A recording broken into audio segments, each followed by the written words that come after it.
ಕಲಬುರಗಿಯ ಜಿಮ್ಸ್ ಆಸ್ಪತ್ರೆಯ ಕಾರ್ಯವೈಖರಿಗೆ ಸಂಬಂಧಪಟ್ಟಂತೆ ಆಗಾಗ ನಾವು ಒಂದಷ್ಟು ಮಾಹಿತಿಗಳನ್ನು ಕೊಡ್ತಾನೆ ಇರ್ತೀವಿ. ಈಗಲೂ ಅಷ್ಟೇ ಬೇಡದ ವಿಚಾರಕ್ಕೆ ಸುದ್ದಿಯಾಗಿದೆ. ಮಹಾ ಎಡವಟ್ಟೊಂದು ಕಲಬುರಗಿಯ ಜಿಮ್ಸ್ ಆಸ್ಪತ್ರೆಯಲ್ಲಿ ನಡೆದು ಹೋಗಿದೆ. ಐಸಿಯುನಲ್ಲಿದ್ದ ರೋಗಿಯ ಗ್ಲೂಕೋಸ್ ಪೈಪೇ ಕಳಚಿ ರಕ್ತಸ್ರಾವ ಉಂಟಾಗಿದೆ. ರಕ್ತಸ್ರಾವ ಆಗ್ತಾ ಇದ್ರು, ವೈದ್ಯರದನ್ನು ನೋಡ್ಕೊಂಡೇ ಇಲ್ವಂತೆ. ಎಂಥ ನಿರ್ಲಕ್ಷ್ಯ! ಐಸಿಯುನಲ್ಲಿ ಚಿಕಿತ್ಸೆ ಪಡಿತಾ ಇದ್ದಂತಹ ಸಿದ್ದಣ್ಣ ಅವರ ಸ್ಥಿತಿ ಬಗ್ಗೆ ನಾವು ಹೇಳ್ತಾ ಇದ್ದೀವಿ. ರಕ್ತಸ್ರಾವ ಆಗೋದ್ರಿಂದ ರೋಗಿಯ ಸ್ಥಿತಿ ಇನ್ನೂ ಕ್ರಿಟಿಕಲ್ ಆಗಿದೆ. ಇದಕ್ಕಿಂತ ಬ್ಲಂಡರ್ ಇನ್ನೇನು ಅನ್ನೋದು ಪ್ರಶ್ನೆ.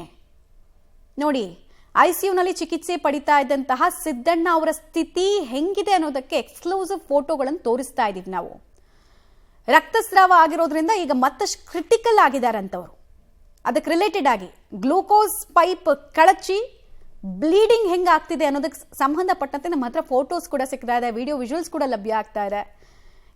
ಐಸಿಯುನಲ್ಲಿರೋ ಪೇಷಂಟ್ಸ್ ಅಂತ ಹೇಳಿದ್ರೆ ಅವ್ರ ಸರ್ವೈವಲ್ ಚಾನ್ಸಸ್ ಎಷ್ಟು ಕಡಿಮೆ ಇರುತ್ತೆ ಅನ್ನೋದು ಎಲ್ರಿಗೂ ಗೊತ್ತಿರುತ್ತೆ, ಎಷ್ಟು ಕ್ರೂಷಿಯಲ್ ಇರುತ್ತೆ ಅನ್ನೋದು ಎಲ್ರಿಗೂ ಗೊತ್ತಿರುತ್ತೆ. ಡೀಟೇಲ್ಸ್ ಕೊಡ್ತಾರೆ ಪ್ರವೀಣ್ ರೆಡ್ಡಿ. ಇಷ್ಟೊಂದು ನಿರ್ಲಕ್ಷ್ಯನ, ಇದು ಕೇವಲ ಬೆಳಕಿಗೆ ಬಂದಿರೋದು, ಬೆಳಕಿಗೆ ಬರ್ದಿರೋದು ಇನ್ನೆಷ್ಟು? ಈಗ ಅವ್ರ ಸ್ಥಿತಿ ಹೇಗಿದೆ ಅಂತ ಏನೇನು ಮಾಹಿತಿ ಇದೆ, ನಿರ್ಲಕ್ಷ್ಯ ಮಾಡಿದವ್ರು ಯಾರಂತೆ, ಆ ಹೊಣೆಗಾರಿಕೆಯನ್ನ ಹೊತ್ಕೊಳ್ಳೋ ಕೆಲಸವನ್ನ ವೈದ್ಯರು ಸಿಬ್ಬಂದಿಗಳು ಮಾಡ್ತಾ ಇದಾರೆ ಅಥವಾ ಕಳ್ಳಾಟ ಮುಂದುವರಿತಾ ಇದೆಯಾ?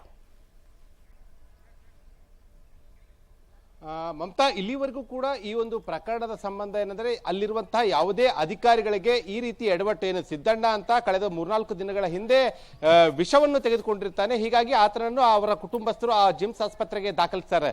ಯಾವಾಗ ನಿನ್ನೆ ರಾತ್ರಿ ಸುಮಾರು 10-10 ಸುಮಾರಿಗೆ ಏನಂದ್ರೆ ಆ ಒಂದು ಆತನ ಕೈಗೆ ಹಚ್ಚಿರುವಂತಹ ಗ್ಲೂಕೋಸ್ನ ಒಂದು ಪೈಪ್ ಕಳಚಿ ಏನಂದ್ರೆ ಸುಮಾರು 30ರಿಂದ 40 ml ನಷ್ಟು ಏನಂದ್ರೆ ರಕ್ತ ಏನಂದ್ರೆ ಪೂರ್ತಿಯಾಗಿ ಸೋರಿಕೆ ಆಗಿದೆ. ಆದ್ರೆ ಅಲ್ಲಿರುವಂತಹ ಯಾವ ಸಿಬ್ಬಂದಿಗಳು ಕೂಡ ಅದನ್ನ ಗಮನ ಮಾಡೋದಿಲ್ಲ. ಯಾವಾಗ ಅವರ ಕುಟುಂಬಸ್ಥರು ಅದನ್ನ ಗಮನ ಮಾಡಿ ಅಲ್ಲಿರುವಂತಹ ಸ್ಟಾಫ್ ನರ್ಸ್ಗಳಿಗೆ ಹೇಳ್ತಾರೆ, ಅದಾದ ಬಳಿಕ ಎಚ್ಚೆತ್ತುಕೊಂಡು ಒಂದು 10-15 ನಿಮಿಷಗಳ ಬಳಿಕ ಏನಂದ್ರೆ ಬಂದು ಆ ಒಂದು ಪೈಪ್ ಕನೆಕ್ಟ್ ಮಾಡುವಂತಹ ಕೆಲಸ ಮಾಡ್ತಾ ಇದ್ದಾರೆ. ಅಂದ್ರೆ ಇಲ್ಲಿ ರೋಗಿಗಳ ಮೇಲೆ ಯಾವ ರೀತಿಯಾಗಿ ಸಿಬ್ಬಂದಿಗಳು ಅಲ್ಲಿರುವಂತಹ ನರ್ಸ್ಗಳು ನಿಗಾವನ್ನು ಇಟ್ಟಿರ್ತಾರೆ ಅಂತ ಇಲ್ಲಿ ಗೊತ್ತಾಗುತ್ತೆ. ಬಹುತೇಕವಾಗಿ ಯಾವುದೇ ಒಂದು ರೋಗಿಯ ಮೇಲೂ ಕೂಡ ಇವರು ಅಷ್ಟೊಂದು ನಿಗಾ ವಹಿಸೋದಿಲ್ಲ, ಅವರ ಪ್ರೈವೇಟ್ ಕೆಲಸಗಳಿಗೆ ಹೆಚ್ಚು ಒತ್ತು ಕೊಡ್ತಾರೆ ಅಂತ ಇಲ್ಲಿ ಮೇಲ್ನೋಟಕ್ಕೆ ಗೊತ್ತಾಗ್ತಾ ಇದೆ.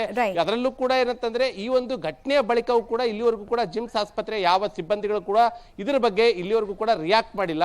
ಒಂದಂತೂ ಸ್ಪಷ್ಟ, ಅಲ್ಲಿ ಏನಾದ್ರೂ ಯಾವುದಾದ್ರೂ ಒಂದು ರೋಗಿಯನ್ನು ದಾಖಲು ಮಾಡಿದ್ದೇ ಆದ್ರೆ ಖುದ್ದು ಅವರ ಒಂದು ಸಂಬಂಧಿಕರೇ ಅವರ ಒಂದು ಕೇರ್ ಟೇಕ್ ಮಾಡಬೇಕು. ಇಲ್ಲ ಹೋದ್ರೆ ಇಂತಹದೇ ಘಟನೆಗಳು ಅಲ್ಲಿ ಪದೇ ಪದೇ ನಡೆಯುತ್ತವೆ. ಸದ್ಯ ಈಗ ನಮಗೆ ಬಂದಿರುವಂತಹ ಮಾಹಿತಿಗಳ ಪ್ರಕಾರ ಏನು ರಕ್ತ ಸೋರಿಕೆ ಆದಂತಹ ಸಿದ್ದಣ್ಣ ಇದ್ದಾನೆ, ಆತನಿಗೆ ಇವತ್ತು ಬೆಳಗ್ಗೆ ಹೃದಯಾಘಾತ ಆಗಿದೆ. ತೀವ್ರ ನಿಗಾ ಘಟಕದಲ್ಲಿದ್ದಾರೆ. ತುಂಬಾ ಕಂಡೀಷನ್ ಕ್ರಿಟಿಕಲ್ ಇದೆ ಅಂತ ಅಲ್ಲಿನ ವೈದ್ಯರು ಅವರ ಕುಟುಂಬಸ್ಥರಿಗೆ ತಿಳಿಸಿದ್ದಾರೆ.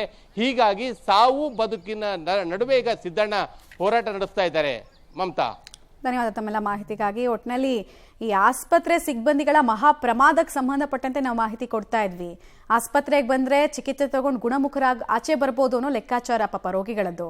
ಇಂಥ ಆಸ್ಪತ್ರೆಗಳ ಇಂಥ ಸಿಬ್ಬಂದಿಗಳು ಒಬ್ರು ಇಬ್ರು ಎಲ್ಲ ಆಸ್ಪತ್ರೆಗಳಲ್ಲಿ ಇದ್ಬಿಟ್ರೆ ಡೈರೆಕ್ಟ್ ಟಿಕೆಟ್ ಟು ಹೆಲ್, ಡೈರೆಕ್ಟಾಗಿ ಯಮಲೋಕಕ್ಕೆ ಟಿಕೆಟ್ ತಗೊಂಡ್ಬಿಡ್ಬೋದು ನಾವು ಐಸಿಯುಗೆ ಹೋಗಿದ ತಕ್ಷಣನೇ. ಇಷ್ಟೊಂದು ನಿರ್ಲಕ್ಷ್ಯನ. ಆಮೇಲೆ ಇಲ್ಲಿ ತನಕ ಇದ್ರ ಬಗ್ಗೆ ಸ್ಪಷ್ಟನೆ ಕೊಡೋ, ಗೋಜಿಗೂ ಕೊಡೋ ಹೋಗ್ತಿಲ್ಲ ಅಂದ್ರೆ ಇನ್ನೆಂಥ ದಾಷ್ಟ್ಯ ಇರ್ಬೋದು ಸಿಬ್ಬಂದಿಗಳ ವರ್ಗಕ್ಕೆ, ಆಡಳಿತ ವರ್ಗಕ್ಕೆ ಅನ್ನೋದು ಒಂದು ಪ್ರಶ್ನೆ ಬರುತ್ತೆ. ಕಲಬುರಗಿಗೆ ಸಂಬಂಧಪಟ್ಟಂತೆ ದೊಡ್ಡ ದೊಡ್ಡ ನಾಯಕರೇ ಇದ್ದಾರೆ. ಅವ್ರು ಇಡೀ ಊರಲ್ಲಿ ಎಲ್ಲೋ ಒಡಿಸಾದಲ್ಲಾದರೆ ಎಲ್ಲೋ ಡೆಲ್ಲಿನಲ್ಲಾದರೆ ಮಾತಾಡ್ತಾರೆ. ಕಲಬುರಗಿಯಲ್ಲಿ ನೋಡಿದ್ರೆ ದಿನಕ್ಕೊಂದರಂತೆ ಇಂಥ ಪ್ರಕರಣಗಳು ಬರ್ತಾ ಇದೆ. ಕಣ್ಮುಚ್ಚಿ ಕೂತಿದ್ದಾರೆ. ಅವರ ಕಾನ್ಸ್ಟಿಟ್ಯೂನ್ಸಿನಲ್ಲಿಗೆ ಏನಾಗ್ತಿದೆ ಅನ್ನೋದಕ್ಕೆ ಇದೆಲ್ಲ ಉದಾಹರಣೆಗಳು. ಇದ್ರ ಬಗ್ಗೆ ಬಾಯಿ ಬಿಡ್ತಾರಾ ಸಚಿವರು, ದೊಡ್ಡ ವ್ಯಕ್ತಿಗಳು ಅನ್ನೋದು ಪ್ರಶ್ನೆ. ಗ್ಲೂಕೋಸ್ ಪೈಪ್ ಕಳಚಿ ರಕ್ತಸ್ರಾವ ಉಂಟಾಗಿ ಇನ್ನೂ ಅವರ ಪರಿಸ್ಥಿತಿ ಚಿಂತಾಜನಕ ಸ್ಥಿತಿಯನ್ನು ತಲುಪಿದೆ.